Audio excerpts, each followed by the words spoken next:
Hospital ખાતે કોરોનાના 2 નવા પોઝિટિવ કેસ નોંધાયા છે।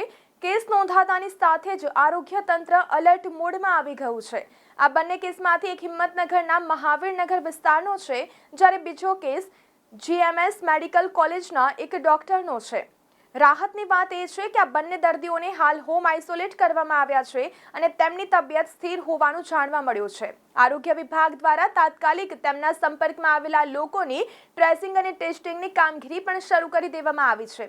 કોરોનાના કેસ ફરી દેખાતા તંત્ર પણ સજ્જ બન્યું છે, તો બીજી તરફ અચાનક જ કોરોનાના 2 કેસ સામે આવતા જ હિંમતનગર સિવિલ તંત્ર દ્વારા હોસ્પિટલમાં તાત્કાલિક ધોરણે 50 બેડની સુવિધા ઊભી કરી દેવામાં આવી છે।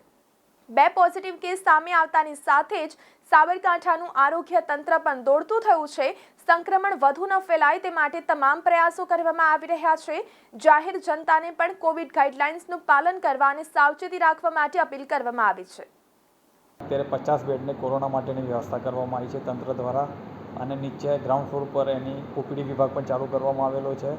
હાલમાં એટલે કે 4 તારીખે કોરોના માટે તપાસ કરાવવા માટે 4 દર્દી આવેલા હતા, એમાંથી 2 દર્દી પોઝિટિવ આવેલા છે। એમાં એક અમારા જીમસ મેડિકલ કોલેજનો રેસિડેન્ટ ડૉક્ટર છે જે હોમ આઇસોલેશન થયેલો છે અને એ હોસ્ટેલમાં છે, અને મહાવીરનગરનો બીજા એક પોઝિટિવ આવેલા એમને પણ હોમ આઇસોલેશન કરેલા છે।